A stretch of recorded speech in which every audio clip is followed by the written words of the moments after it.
I painted on beads to make shoe charms, so continue watching to see some of the process.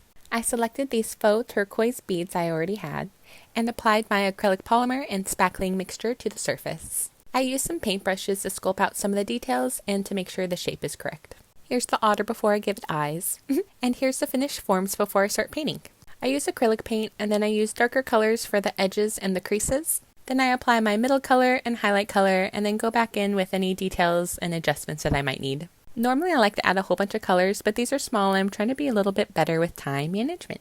For the otter, I applied the darker color to the face and the ears rather than around the head because I just didn't think it needed it. I did go back in and add some shade around the neck just to give it some dimension, but yeah. I know, I'm so exciting sometimes. Then I painted the sea turtle green, even though they're not exactly green, but when they're underneath the water with the reflection, they kind of get... Oh my goodness. I have to delete so many of those.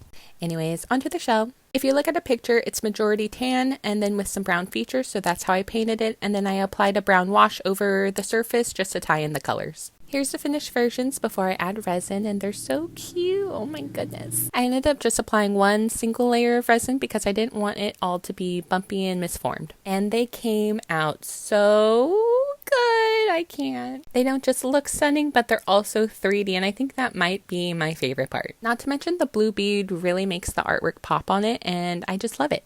I'll be posting them in pairs on my Etsy, so stay tuned. But if you like this video, if you like my art, if you like me jibber jabbering, then consider giving me a subscribe. Thank you everyone, and I'll see you in my next video. Bye!